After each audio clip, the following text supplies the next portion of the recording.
Hi అండి. అనుకోని అతిథి 29వ భాగం వినండి. రామాదేవి దగ్గరికి వెళ్ళింది ప్రీతి. నువ్వు నన్ను ఎందుకు పిలిచావో అర్థమైంది, కానీ వీళ్ళిద్దరి మధ్యలో మనం ఎందుకులే, రా అని చేయి పట్టి పెరట్లోకి తీసుకువెళ్ళింది. నన్నెందుకు రమ్మన్నావు? వీళ్ళిద్దరినీ కలుపుదామనా? ఎలా కనపడుతున్నాను నీకు నేను? అంది ప్రీతి. అలా కాదే, ఎలాగో వీళ్ళిద్దరికీ పెళ్ళైనట్టే. ఇంత దూరం తీసుకొచ్చాడు. ఇప్పుడు పెళ్లి చేసుకోకపోతే బాగుంటుందా? ఏదో రకంగా నువ్వు కలిపేస్తావని అంది రమాదేవి. నీ మనవడిని మనవరాల్ని నేను కలపాలా? నేను వాళ్ళిద్దరికీ పెళ్లి చేసి వెళ్ళిపోతే నువ్వు వాళ్ళ పిల్లల్ని ఆడించుకుంటూ శాశ్వత జీవితం అంతా గడిపేస్తావు.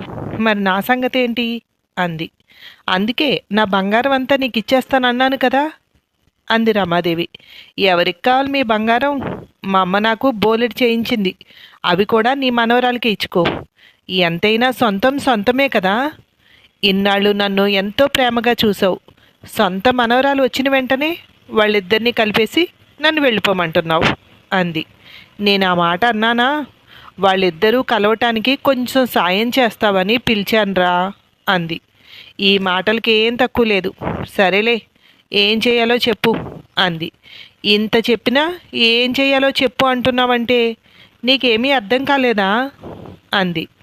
అర్థమైంది, కానీ నీకంటూ కొన్ని ప్లాన్స్ ఉండుంటాయిగా. అవేంటో చెప్పు, అదే ఆచరణలో పెడతాను అంది. మా ప్లాన్లన్నీ ఎప్పుడో మా కాలం నాటి ప్లాన్లు. నువ్వే ఏదైనా ప్లాన్ చేయవే అంది. నువ్వు రమ్మన్నావంటే ఏదో గుడ్ న్యూస్ అనుకుని ఎంత హుషారుగా వచ్చానో తెలుసా? మొత్తం గాలి తీసేసావు అంది. అర్థం చేసుకోవే బంగారం, నువ్వు అర్థం చేసుకోకపోతే ఎలా అంది. సరేలే, ఇంతకీ ఏం చెయ్యాలి? నీ మనవరాలు ఇప్పుడు వాళ్ళ దగ్గరికి వెళ్లకుండా బావని పెళ్లి చేసుకుని ఇక్కడే ఉండిపోవాలి, అంతేనా అంది. లేదు, వాళ్ళ ఇంటికి వెళ్ళినా వీడే కావాలని వెనక్కి రావాలి అంది రమాదేవి. అది నా వల్ల ఎలా అవుతుంది అంది ప్రీతి. నీ వల్ల అవుతుంది. తను వెనక్కి రాకుండా అక్కడే ఉండిపోయిందనుకో, నిన్ను పెళ్లి చేసుకుంటాడేమో అనే జలసీ ఉంటుంది కదా, దానికోసమైనా పరిగెత్తుకొస్తుందని అంది. ఒక ఆడదానివై ఉండి ఇంకో ఆడదాని వీక్నెస్తో ఆడుకుంటావా అంది. ఒక్క ఆడదాన్ని కనుకే దానికి ఏది మంచిదో చెప్తున్నాను అంది రమాదేవి. ఆడదాన్ని కనుకే దానికి ఏది మంచిదో చెప్తున్నాను అంది రమాదేవి. స్వార్థపర్రాలివి. అక్కడికి వెళ్ళాలేమో చూడు, ఇంకా వాళ్ళిద్దరూ గొడవ ఆగేలాగా లేదు అంది ప్రీతి. అది ఆపడం నా వల్ల కాదు, నీ వల్లే అవుతుంది అంది. వెంటనే అక్కడికి వెళ్ళి, ఏంటి మీ ఇద్దరు గోలా? ఆపండి. అక్క, నీ బాధ ఏంటి చెప్పు. మా బావంటే నీకు ఇష్టం లేదు అంతే కదా, అదే మాట మీద ఉండు అంది ప్రీతి. దానికి నా మీద ఇష్టం లేకపోవడం ఏంటి? నాకే అదంటే ఇష్టం లేదు అన్నాడు అభి. కదా, నువ్వు అదే మాట మీద ఉండు, రా చెప్తాను అంటూ అభి చేయి పట్టుకుని బయటికి తీసుకువెళ్తోంది. ఏంటి, వీళ్ళిద్దరి మధ్య అంత చను ఉందా? చెయ్యి పట్టుకుని మరీ తీసుకువెళ్తోంది. బయటికే అనుకుంది శశి. ఒక 2 నిమిషాలు అక్కడే నిలబడింది. ఎంతకీ రాకపోవడంతో ఎక్కడికి వెళ్ళారు ఇద్దరు అనుకుంటూ వాళ్ళు వెళ్ళిన వైపు వెళ్ళింది. బయట అరుగు మీద, పై అరుగు మీద ప్రీతి కూర్చుంటే కింద మెట్ల మీద కూర్చుని ప్రీతి చెప్పేది శ్రద్ధగా వింటున్నాడు అభి. ఇప్పుడు నేను అమ్మని తీసుకుని ఇంటికి వెళ్తే వీళ్ళిద్దరూ ఏం చేస్తున్నారో అనే ఆలోచన వస్తుంది. అందుకే అభిని కూడా తీసుకునే వెళ్ళాలి అనుకుంది. రామాదేవి గదివైపు వెళ్ళింది. గుమ్మం బయటే నిలబడింది. ఏంటి గుమ్మం దగ్గర నిలబడ్డావు? లోపలికి రా అంది రమాదేవి. ఒక్కసారి నాకు నిజం చెప్పు, ఆ అమ్మాయిని ఎందుకు పిలిచావు ఇప్పుడు? నేను ఇప్పుడు వెళ్ళాలంటే నాతో పాటు అభి కూడా రావాలి అంది పంతంగా. వాడు అక్కడికి వస్తే వాడికి ప్రాణాపాయం ఉండొచ్చు అంది రమాదేవి. మా వాళ్ళేమీ హంతకులు కాదు, మనుషులను చంపేయడానికి అంది. పొడిచి చంపేస్తేనే హంతకులు కాదు, మానసికంగా ఒక మనిషిని హింసించి చంపేసినా హంతకులే అంది. కానీ అభిని అలా ఎందుకు చేస్తారు అంది శశి. ఎందుకు చెయ్యరో నువ్వు చెప్పు అంది రమాదేవి. మాట్లాడలేదు శశి.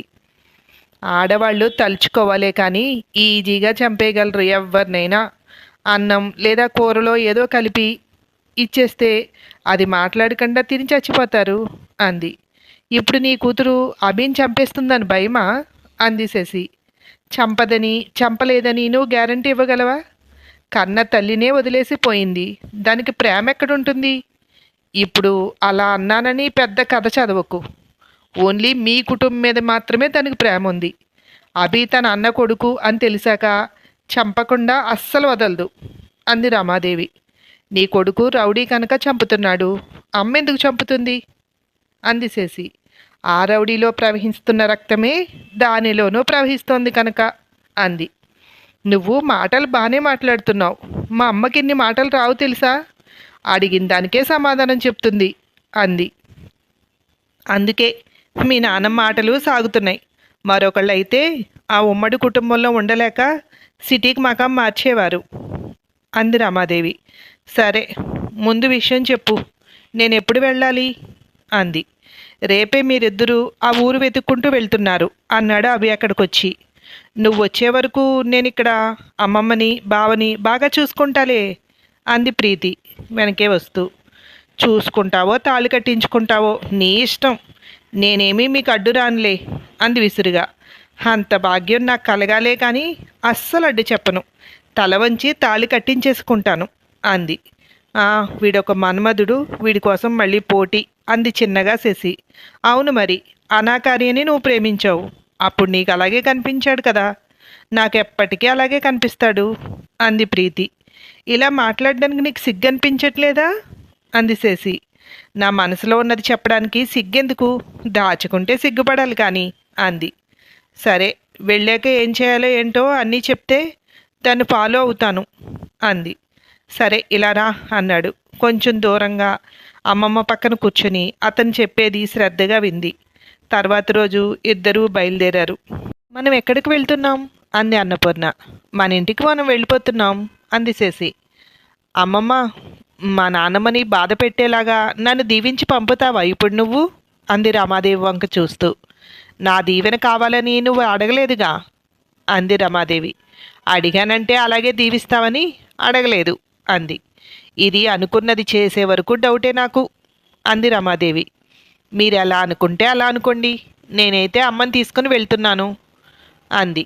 అభి, శశి, అన్నపూర్ణ ముగ్గురు బయలుదేరారు. అక్కడ దిగి బావని వెనక్కి పంపించేస్తావుగా అంది ప్రీతి. నేనెందుకు పంపించడం, మ్యాగ్నెట్లా నువ్వు ఇక్కడ ఉన్నావుగా, తనే వచ్చేస్తాడు అంది. ఊరి వరకు వెళ్లకుండా ఆ ఊరు వెళ్లే రోడ్డు దగ్గర ఆపాడు అభి. ఇద్దరు దిగుతుంటే జాగ్రత్త అన్నాడు. అతను వంక చూసింది. మాట్లాడకుండా ఇద్దరూ దిగి నడుచుకుంటూ ముందుకు వెళ్తున్నారు. వెనక్కి వెళ్ళిపోయాడు అభి. ఊరి దగ్గరికి వస్తుంటే, అమ్మా శశి, ఎక్కడికి వెళ్ళావు, నీ గురించి అందరూ ఎంత వెతుకుతున్నారో, ఈవిడ అన్నపూర్ణమ్మ గారు కదా, ఈవిడెక్కడ కలిశారు నీకు అన్నాడు తోటమాలి వాళ్ళిద్దరినీ చూస్తూ. దొరకడం ఏంటి, మా అమ్మ కదా అంది ముందుకు వెళ్తూ. ఏమైంది ఈ అమ్మాయికి, ఈవిడెక్కడ దొరికిందో అనుకున్నాడు. చంద్రం కారులో వస్తూ వీళ్ళిద్దరినీ చూసి పక్కన ఆపాడు.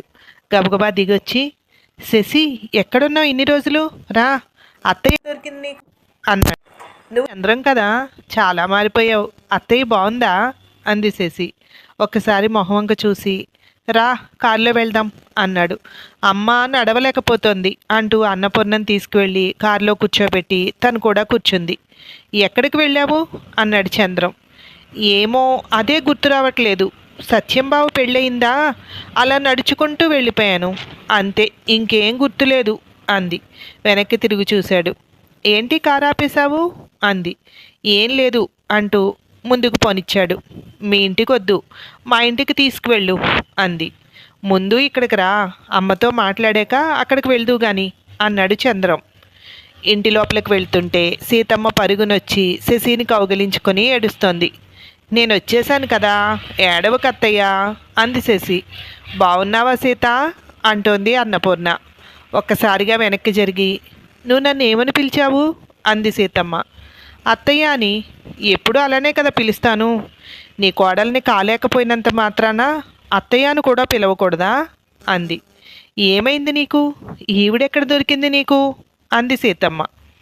ముందు చంద్రం అలాగే అడిగాడు, దొరకడం ఏంటి, తను మా అమ్మ కదా, మేమిద్దరం కలిసే వెళ్ళాం అంది. అది కాదే అంటున్న సీతమ్మని ఆపాడు చంద్రం. వీళ్ళ మాటలకి లోపల నుండి ఒక్కొక్కళ్ళు వస్తున్నారు. సరిత పరుగునొచ్చి, ఎక్కడికి వెళ్ళిపోయావే చెప్పకుండా అంది కళ్ళు ఎర్రగా చేస్తూ. ఎవరు నువ్వు అంది శశి. చెంప మీద గట్టిగా ఒక్కటి కొట్టి, ఇప్పుడు చెప్పు ఎవరు నేను అంది సరిత. అదేంటి, నువ్వెవరో నాకు తెలియదనే కదా ఎవరు నువ్వని అడిగాను. కొడితే తెలుస్తుందా? ఎవరత్తయ్యా ఈ అమ్మాయి వింతగా ప్రవర్తిస్తుంది అంది చెంప పట్టుకుంటూ. మిగిలిన వాళ్ళందరూ అలా చూస్తున్నారు. ఇంతలో పిల్లలొచ్చి శశి అక్క వచ్చింది అంటూ కోరస్గా పాడుతున్నారు. ఎవరు వీళ్ళంతా అంది వాళ్ళ దగ్గర కూర్చుంటూ. ఎవరూ మాట్లాడలేదు. సరే అత్తయ్య, మేము మా ఇంటికి వెళ్తాం, సాయంకాలం వస్తాంలేండి అంది. సీతమ్మకి నోట మాట రావడం లేదు. చనిపోయిన శశిలా మాట్లాడుతోంది. అన్నపూర్ణని తీసుకొని వచ్చింది. శశి చనిపోయింది కదా, కొంపతీసి దీనికి దెయ్యంగానే పట్టలేదు కదా, నెమ్మదిగా మాట్లాడాలి అనుకుంది. అన్నపూర్ణ చేతిని పట్టుకుని నడిపించుకుంటూ తీసుకువెళ్తోంది శశి. శశి, ఇల్లంతా పాడైపోయి ఉంటుంది. ఇప్పుడు ఎక్కడికి వెళ్తావు? ఈరోజు ఇక్కడుండు, రేపు వెళ్దు గాని నేను మనిషిని పెట్టి బాగు చేయిస్తాను అంది సీతమ్మ. ఎందుకు అత్తయ్య నీకు శ్రమ? అమ్మ నేను ఉన్నాం కదా, 10 నిమిషాల పని అంది శశి. ఆ తర్వాత ఏమైందో మరో భాగంలో వినండి. Thank you.